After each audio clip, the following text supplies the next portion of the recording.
सोचिए, अगर आपको एक ऐसी जादुई पेंसिल मिल जाए जिससे आप जो भी बनाएं वो सच में असली बन जाए, तो क्या होगा?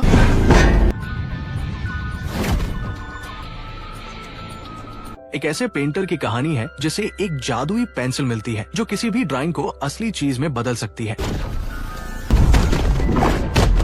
कहानी जापान के एक गरीब लड़के स्टीवन से शुरू होती है। एक मामूली सा चित्रकार जिसे दुनिया भले ही नहीं जानती थी, लेकिन उसके हाथों में एक अजीब कमाल का हुनर था। उन दिनों शहर में बस एक ही नाम की चर्चा थी, जॉर्ज, एक मशहूर पेंटर जो अपनी शोहरत और दौलत का जमकर रुआब झाड़ता था। जब जॉर्ज बाजार में आया तो उसने मुट्ठी भर नोट स्टीवन की तरफ फेंक दिए और घमंड से बोला कि स्टीवन की पेंटिंग एक बड़ी रकम में बिकी है, लेकिन उसे मिलेगा बस एक छोटा सा हिस्सा। और इस बेइज्जती को और गहरा करने के लिए जॉर्ज के साथ कार में बैठी थी स्टीवन की एक्स गर्लफ्रेंड जिसका नाम था सी। जॉर्ज ने जानबूझकर उसे अपने साथ लाया था ताकि वो खुद देख सके कि स्टीवन को छोड़ना उसका सही फैसला था। आखिरकार अगर वो न जाती तो आज उसे भी उसी घिसी पिटी सी जिंदगी जी रही होती और उसे भी सड़क पर खड़े रहकर लोगों की गालियां खानी पड़ती। स्टीवन की जिंदगी जैसे बदकिस्मती का दूसरा नाम बन चुकी थी। गरीबी पहले से थी, प्रेमिका ने छोड़ दिया, पेंटिंग का पैसा भी लूट लिया गया और ऊपर से जब वो घर पहुंचा तो मकान मालिक किराए के लिए दरवाजे पर खड़ा था। हर तरफ से मुसीबत। खैर, किसी तरह स्टीवन अपने एक जानकार जैक से मिला और अपनी बची खुची आखिरी रकम उसे दे दी ताकि एक पेंटिंग प्रदर्शनी में हिस्सा ले सके। लेकिन जैक ने साफ कह दिया कि स्टीवन की पेंटिंग बेकार है, खासकर जॉर्ज की हकीकत जैसी दिखने वाली कलाकृतियों के सामने। और यहाँ एक बड़ा व्यंग्य छिपा था, क्योंकि जो पेंटिंग जॉर्ज ने खरीदी थी वो असल में स्टीवन की ही बनाई हुई थी। जॉर्ज अपनी शोहरत के लिए स्टीवन का हुनर चुराता आया था। इस सारी दुनिया में बस एक इंसान था जो सच में स्टीवन की पेंटिंग्स की तारीफ करता था, और वो थी क्रिस्टी, पास के एक सैलून में काम करने वाली एक खूबसूरत लड़की। लेकिन यहाँ एक अजीब बात थी, क्रिस्टी आंखों से देख नहीं सकती थी, वो एक नेत्रहीन महिला थी और इसी वजह से कई बार बदमाश किस्म के मर्द उसे परेशान करते थे। लेकिन हर बार ठीक वक्त पर स्टीवन वहाँ आ जाता और उसकी मदद करता, भले ही खुद मार खाकर वापस लौटता। क्रिस्टी भी कभी कभी स्टीवन को छेड़ा करती थी। एक बार वो उसकी तरफ झुकी जैसे चुंबन देना चाहती हो, और जैसे ही स्टीवन भी आगे बढ़ा तभी पता चला कि वहाँ एक और शख्स मैनी भी मौजूद था। और क्रिस्टी जो देख नहीं सकती थी, उसे एहसास हुआ कि वो दोनों अकेले नहीं है। कुछ देर बाद स्टीवन और मैनी साथ बैठकर पी रहे थे। मैनी को एक स्ट्रीमर लड़की जेस से दिल लग गया था, वो उसका जुनून था। उसे लगा कि अगर वो उसे पैसे दे सके तो शायद जेस उसे पसंद करने लगे, इसीलिए वो लॉटरी के सैकड़ों टिकट खरीदता रहा, जल्दी अमीर बनने की उम्मीद में। रात गहरी हुई और दोनों नशे में धुत हो गए। तभी अचानक स्टीवन को होश आया और उसने आसमान में एक उड़न तश्तरी देखी। उसने मैनी को जगाने की कोशिश की, लेकिन वो बेसुध पड़ा था। उस जहाज से रोशनी निकली और 3 अजीबोगरीब एलियन नीचे उतरे। स्टीवन की जिज्ञासा चरम पर थी। उसने फौरन फोन निकाला और रिकॉर्ड करने लगा, लेकिन फोन की रोशनी से वो एलियन डर गए और भागने की जल्दी में उनका एक छोटा सा डंडा वही छूट गया। स्टीवन से रहा नहीं गया, वो आगे बढ़ा और उसे उठा लिया। अगली सुबह स्टीवन ने मैनी को रात की पूरी कहानी सुनाई। मैनी ने पूछा कि क्या एलियन वैसा ही दिखता था जैसा उसने पहले एक पेंटिंग में बनाया था। जब स्टीवन ने वो पेंटिंग देखी तो हैरत से उसकी आंखें फटी की फटी रह गई। एलियन बिल्कुल वैसा ही था। दोनों को लगा शायद ये कोई नशे का सपना था, क्योंकि रात वो दोनों बुरी तरह पिए हुए थे। लेकिन स्टीवन के मन में कुछ खटक रहा था। अगर सच में सपना था तो वो एलियन का डंडा उसकी मेज पर क्यों रखा है? इसी दौरान एक और अजीब वाकया हुआ। स्टीवन एक खूबसूरत औरत की पेंटिंग बना रहा था कि उसकी पेंसिल टूट गई। दूसरी पेंसिल ढूंढते ढूंढते उसने गलती से वही एलियन का डंडा उठा लिया, और जैसे ही उसने उससे बनाना शुरू किया वो चित्र जीवंत हो गया। स्टीवन चौंक गया। उसने एक सैब बनाया और देखते ही देखते एक असली सैब उसके सामने आ गया। उसने हाथ बढ़ाया, काटा, सैब सच में था। वो भागकर मैनी के पास गया और उससे कहा कि उसे एक लात मारे, ये जांचने के लिए कि कहीं वो सपने में तो नहीं। दर्द हुआ और उसे यकीन हो गया कि ये हकीकत है। मैनी को फिर भी यकीन नहीं हुआ। उसे लगा स्टीवन का दिमाग खराब हो गया है। तब स्टीवन ने एक सोने की ईंट बनाई, लेकिन कुछ नहीं हुआ। मैनी और भी ज्यादा आश्वस्त हो गया कि ये सब बकवास है और उसने वो पेंटिंग फाड़ दी। लेकिन जैसे ही कागज के टुकड़े नीचे गिरे वो असली सोने की ईंटों में बदल गए। बिना एक पल गवाए दोनों ने और सोना बनाया, फिर अपना सपनों का घर भी। और अचानक एक पूरा मकान भीड़ भाड़ वाली सड़क के बीचों बीच प्रकट हो गया। लोग हैरान, पुलिस आ गई। स्टीवन और मैनी घबरा गए। उन्होंने सोचा कि अगर पेंटिंग हटा दे तो घर भी गायब हो जाएगा, लेकिन रबर नहीं था। तभी स्टीवन की नजर डंडे पर एक बटन पर पड़ी। दबाया तो डंडे ने पेंसिल की धूल खींच ली और जैसे ही पेंटिंग उसमें समा गई, घर भी जैसे हवा में घुल गया। मैनी ने नई तरकीब सुझाई, सीधे पैसे बनाओ। स्टीवन ने 200 मिलियन का नोट बनाने की कोशिश की, लेकिन पहले सिर्फ नंबर लिखे। तब उसे समझ आया बताया कि ये डंडा कैसे काम करता है। उसने पूरे नोट बनाए और देखते ही देखते पूरे अपार्टमेंट में नोटों की बाढ़ आ गई। 200 मिलियन से भी ज्यादा। दोनों पैसों में लोटपोट हो गए। सुंदर नौकर चाकर, शानदार विंटेज कारें और यहाँ तक कि उन्होंने अपने पड़ोसियों का 100 साल का किराया भी चुका दिया। उधर शहर के दूसरे कोने में जॉर्ज और सी एक घर खरीदने की कोशिश कर रहे थे। कीमत थी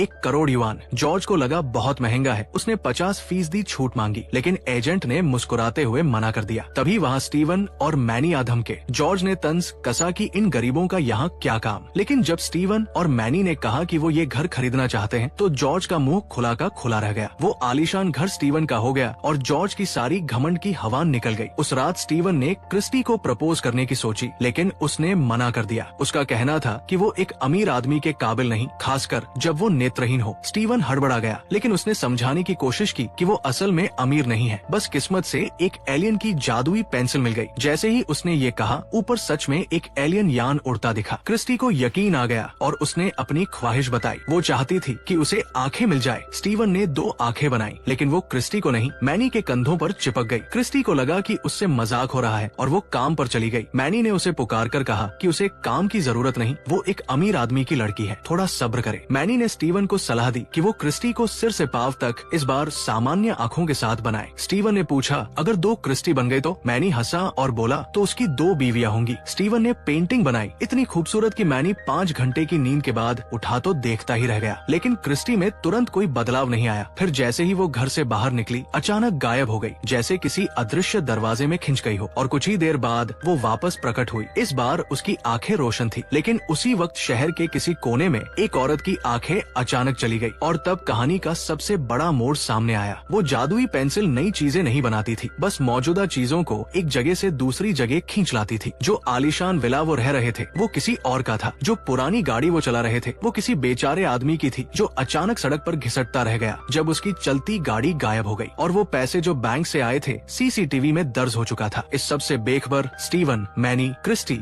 और यहाँ तक कि जेस, मैनी की चहेती स्ट्रीमर, सब अपनी नई जिंदगी का मजा ले रहे थे। छुट्टियां, हॉट एयर बैलून, महंगी आतिशबाजी। क्रिस्टी के लिए तो ये पहली बार था जब वो दुनिया की खूबसूरती अपनी आंखों से देख पा रही थी। कुछ समय बाद उन्होंने स्टीवन की पेंटिंग प्रदर्शनी आयोजित करने की सोची। जैक से जगह किराए पर लेने गए। जैक ने उन्हें दुत्कार दिया, गरीब चित्रकार कहकर भगा दिया। उन्होंने कंधे उचकाए और कहा कि कोई बात नहीं, जो करोड़ों से मुंह मोड़ता हो उसे खुद ही ढूंढना पड़ेगा। ये सुनते ही जैक का रवैया पूरी तरह बदल गया। वो फौरन राजी हो गया और उनकी खातिरदारी में लग गया। उधर जॉर्ज को जब स्टीवन की प्रदर्शनी का बड़ा होर्डिंग दिखा तो वो हैरानी में डूब गया। इतने पैसे आए कहाँ से? कल तक भूखे थे, आज करोड़ों की प्रदर्शनी। उसका शक चरम पर था। इस बात पर उसका सी से भी झगड़ा हो गया। आखिरकार उसने पुलिस अफसर कैप्टन रॉबर्ट को फोन किया, जो गायब होने वाली चीजों और पैसों की जांच कर रहा था। जॉर्ज ने सारी बात बताई कि स्टीवन और मैनी रातों रात अमीर हो गए। प्रदर्शनी का दिन आया। स्टीवन अब मशहूर हो रहा था। जब वो ऑटोग्राफ देने लगा तो उसने जैक से पूछा, सच बताओ, लोगों को पेंटिंग पसंद आई? जैक ने कहा, सब बेहतरीन है। लेकिन स्टीवन को यकीन नहीं हुआ। वो भेष बदलकर भीड़ में घुस गया। लेकिन कैप्टन रॉबर्ट भी वहाँ मौजूद था और उसे लगा स्टीवन भाग रहा है। नीलामी के दौरान स्टीवन ने रॉबर्ट को देखा और घबराकर जैक से पूछा कि क्या वो उसे जानता है। जैक ने कैप्टन के पास जाकर निमंत्रण पत्र मांगा, लेकिन रॉबर्ट ने बिना हिचके अपना पुलिस बैज दिखा दिया। और देखते ही देखते स्टीवन के लिए सब उलट पुलट हो गया। पूछताछ शुरू हुई। पुलिस ने पूछा, इतना पैसा एकदम से कहाँ से आया? कैप्टन ने बताया कि एक बैंक की तिजोरी से करोड़ों रुपए गायब हुए हैं और सीरियल नंबर उनके नोटों से मिलते हैं। एक पुरानी क्लासिक कार भी गायब है जो बिल्कुल उनकी जैसी है। कैप्टन ने खरीद का सबूत मांगा। स्टीवन और मैनी समझ गए, वो खिर गए हैं, कोई सबूत नहीं। आखिर में स्टीवन ने सच कबूल किया। उसने कहा कि उसके पास जादुई शक्ति है। पुलिस को यकीन दिलाने के लिए मैनी ने दाव खेला। बोला, जो मन में आए मांगो, हम अभी ला देते हैं। और पलक झपकते ही एक नई फेरारी उनके सामने खड़ी थी। पुलिस के पास कोई सबूत नहीं था जिससे उन्हें पकड़ा जा सके, लेकिन जल्द ही ये कहानी वायरल हो गई। स्टीवन को तब सारी बात समझ आई। जो पैसे उसने बनाए थे वो बैंक से आए थे, जो विला था वो किसी और का था, जो कार थी वो किसी बेगुनाह की थी, और क्रिस्टी की आंखें भी किसी और से ली गई थी। उधर कैप्टन को खबर आई कि एक लाल फेरारी गायब हो गई और वो बिल्कुल वैसी ही थी जो उनके सामने खड़ी थी। रॉबर्ट ने जोड़ लिए सारे सूत्र। उसने स्टीवन के घर के सामने जांच की और अपना शक पक्का किया, लेकिन उसने ये भी माना कि इस देश में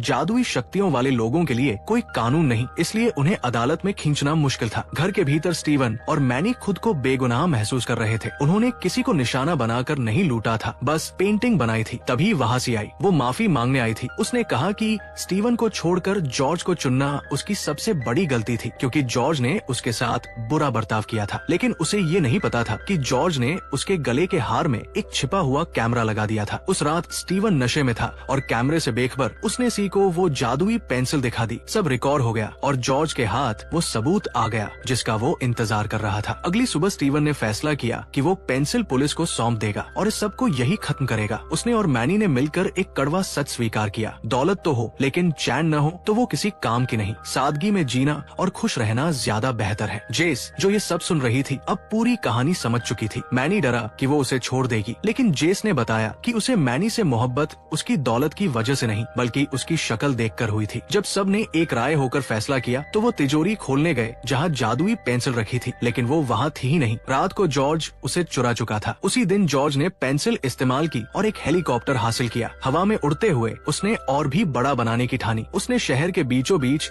एक शाही महल खड़ा कर दिया। उधर सी को बांधकर फेंकने की तैयारी हो रही थी। जॉर्ज के दो चमचों ने पूछा, अपनी ही औरत को क्यों हटा रहे हो? जॉर्ज ने बेरुखी से कहा कि वो कुछ नहीं, उसकी असली लड़की तो दुनिया की सबसे हसीन है। और जैसे ही उसने पेंटिंग दिखाई वो औरत वहाँ प्रकट हो गई, घबराई हुई जैसे सपने में हो, लेकिन जल्द ही उसे हकीकत का अंदाजा हो गया। इसी दौरान स्टीवन और कैप्टन रॉबर्ट उन्हें ढूंढते हुए पहुँच गए। स्टीवन ने जॉर्ज से गुजारिश की कि वो महल की पेंटिंग हटा दे, क्योंकि ये सीधे हवाई अड्डे के ऊपर बनी थी और ये खतरनाक था। उसने समझाया कि पेंसिल नई चीजें नहीं बनाती, बस दूसरों की चीजें खींच लाती है। लेकिन जॉर्ज को कोई फर्क नहीं पड़ा। उसने कहा पैसे बनाएगा। कैप्टन रॉबर्ट ने चेतावनी दी कि अगर उसने एक और पेंटिंग बनाई तो गोली मार दी जाएगी। जॉर्ज हंसा और बोला कि वो एलियन का यान बनाकर किसी दूसरे ग्रह पर निकल जाएगा। उसने गूगल से एलियन यान की तस्वीर ढूंढकर बनाना शुरू किया, ये जाने बिना कि वो यान उन्हीं एलियन का था जिनकी पेंसिल थी। और अचानक वो असली एलियन यान उनके सामने प्रकट हो गया। एलियन नीचे उतरा और सीधे पूछा, मेरी पेंसिल कहाँ है? स्टीवन ने जॉर्ज की तरफ इशारा किया। जॉर्ज ने तब तक एक टैंक बना लिया था और गोला दागने को तैयार था, लेकिन एलियन की ताकत इंसानों से कहीं आगे थी। उसने टैंक की नली मोड़कर सीधे कैबिन की तरफ कर दी। जॉर्ज के पास आत्मसमर्पण के सिवा कोई चारा नहीं था। आखिरकार जॉर्ज ने पेंसिल वापस कर दी और एलियन उसे खत्म करने को तैयार था, लेकिन स्टीवन ने बीच में आकर माफी मांगी, कहा कि गलती उसकी थी जो उसने पहले पेंसिल उठाई। एलियन ने कहा कि धरती उनके ग्रह जैसी ही है जहाँ लालच न्याय को निगल जाता है। जाने से पहले स्टीवन ने विनती की कि महल को वापस उसकी जगह भेज दो। बदले में उसने एलियन को खाना खिलाने का वादा किया। जब सब कुछ अपनी जगह वापस लौट आया तो एलियन क्रिस्टी के पास आया और उसकी उधार ली हुई आंखें उनकी असली मालकिन को वापस मिल गई। क्रिस्टी फिर से अंधेरे में थी। एलियन ने वादा किया कि वो दोबारा धरती को परेशान नहीं करेगा, लेकिन अफसोस उनका हवाई जहाज भी चला गया था। सब कुछ फिर से पहले जैसा हो गया। दौलत नहीं, शोहरत नहीं, बस एक जादुई याद जो उनकी जिंदगी में हमेशा के लिए दर्ज हो गई थी।